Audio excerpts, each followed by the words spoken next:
Papakilala lang ako ulit. Ako nga pala si Code Coffee, Filipino, 25, full-time and freelance developer. Ngayon, babalikan na natin yung apat na pinakamahalagang selector dun sa ating previous lesson. So, number 1, universal selector. So, kaya lang, recall lang to saglit. Targets all elements. So, ang syntax niya, asterisk, and then curly braces, property, colon, and then value. Tapos, semicolon, and then closing braces. So, ang use case natin dyan, applying common style to every element such as padding, margins, or setting a box model. So, wag nyo muna intindihin yung box model dahil yan yung i-discuss natin sa ating part 3 tutorial. So, gawa lang tayo ngayon ng example sa ating video. Okay, I have your VS Code or Visual Studio Code on my left side, and on the right side, I have a browser. So, ngayon, gagawin natin step by step naman kung paano gawin yung universal selector. So, let's go. Open lang kayo ng isang editor kahit hindi Visual Studio Code. And then, simulan natin sa paglagay ng head tag. So, papracticein na natin hanggang maaga pa para hindi tayo mali-mali. Ang implement pala natin dito, guys, ay yung internal CSS. Ayan. So, meron na tayong style tsaka head tags. Then, lagyan tayo ng body. Tapos, dito na tayo mag-start. So, ngayon, magkalalagay ako ng div. Sa loob ng div, meron akong paragraph. And then, span. Ayan. So, meron akong 1, 2, 3, 4. So, 4 types of elements na pwede nating galawin sa loob ng style block. And then, save natin ngayon as HTML part 2 Code Coffee CSS tutorial. Open nyo lang yung sinave nating HTML file, and then mag-start na tayo. Sa loob ng style block, lagay lang kayo ng asterisk, and then open and close braces. So for now, ang gagawin natin, papalitan natin lahat ng kulay. Color green. Ayan. Tapos lagay lang tayo ng simple text sa loob ng mga elements. This is first.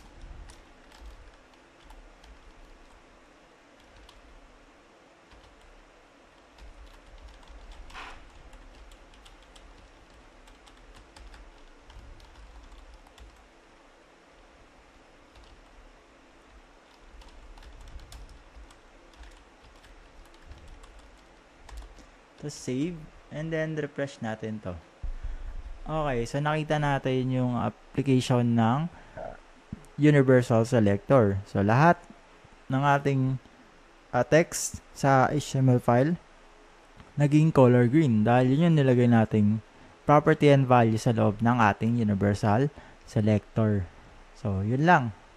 So next naman natin type selector. By definition, target specific HTML tags. So, ang syntax niya, tag name, wala siyang prefix na syntax. Unlike kapag ID, class, tsaka universal, meron. So,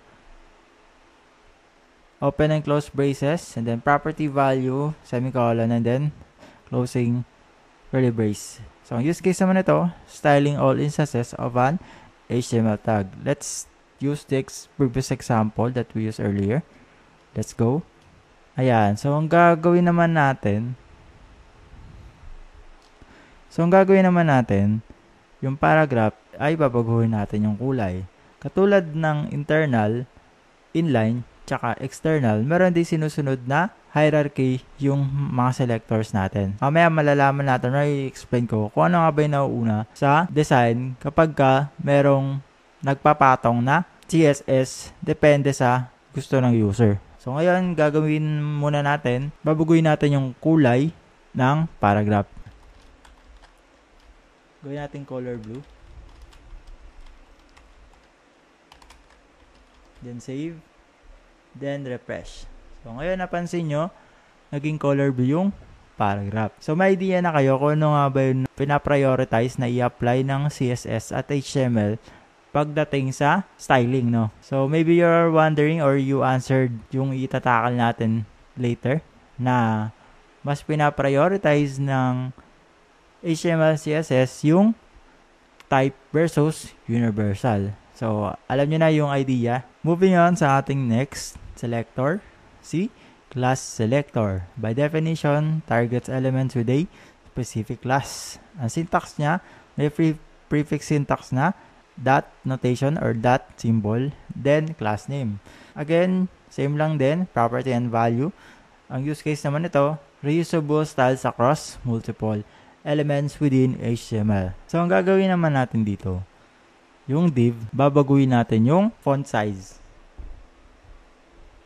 So, lagyan natin ng class. Part 2. Yan. Sa loob ng style block, lagay lang tayo ng additional class. Font size 30 px.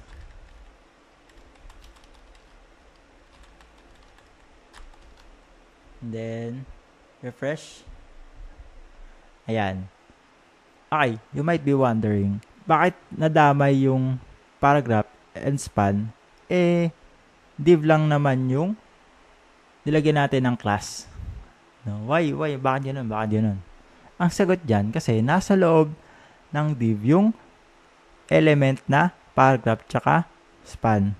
Like I said in my previous video or previous tutorial, whatever na applicable style doon sa loob ng element ay mag-a-apply. Kaya kung applicable man yung style sa loob ng isang targeted element or ng class is mag-a-apply sa kanya. Okay, malilito doon, masusundan niya siya kapag nireuse niya ng paulit-ulit yung ating mga CSS at yung selectors.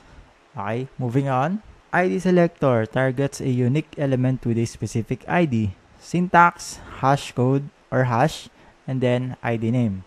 So, ang use case na nito, styling a unique element on a page. Unique ha, unique. Ibig sabihin, isa lang yung pwedeng element na mababago yung style. Sa example naman natin ngayon, ang gagawin natin, yung span, lalagyan natin ng ID, and then papalitan natin yung font size niya. So, ID is equals to ID. And then, hash code ID. Font size 40px. Save. Ayan. Okay. By hierarchy, nalaman naman natin ngayon na mas inuuna i-apply yung ID versus class ng HTML and CSS. Okay? And then, mas naunang i-apply yung style versus type selector. Okay? Gumawa lang ako ng pattern dito para may masundan kayong hierarchy. Okay, moving on. Okay, moving on. Meron akong table dito. And then, yung table na to, merong mga mali dito. Gagawin natin, correct natin siya upon discussion sa hierarchy ng CSS selectors. Sa first column, meron tayong ID, class, type, and then universal. Hierarchy niya is 1, 2, 3, 4. Tama. Dahil mas nauunang basahin si ID versus class, type, and universal. Mas nauunang basahin si class versus type and universal. Mas nauunang basahin si type versus universal. At sa universal, laging list yung hierarchy niya. Pagdating sa syntax prefix, si ID, dapat ang syntax prefix niya is hash symbol. Si class, dapat ang syntax prefix niya is dot or dot symbol. Si type, ang syntax prefix niya is wala. Tag name dapat. And as universal, ang syntax prefix niya is asterisk. Sa scope, ID, single element. Okay, tama. Sa class, elements with, syempre, class. Sa type, all elements of type. And then lastly, universal is all elements. Sa use case naman, si ID, unique element styling. Si class, reusable styling. Si type, general element styling. At si universal, global styles or resets. May tips lang ako nung sasabihin na maaaring makatulong sa inyo or good practice din. So, madalas ginagamit si class dahil reusable siya sa HTML and CSS. And then, si ID, kailangan limit yung paggamit mo sa kanya kasi hindi mo naman siya pwedeng magamit yung class or yung style na gagamitin mo kay ID or ID element. Si type and universal, dapat list yung style na gagamitin mo sa kanya kasi possible na hindi na mag-apply yung ibang style kapag lumalaki yung HTML at yung project. Ayun lang. Ito yung correct selector hierarchy.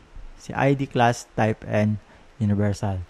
So, tapos na tayo sa recap ng CSS selectors. Dadako na tayo sa attribute selector.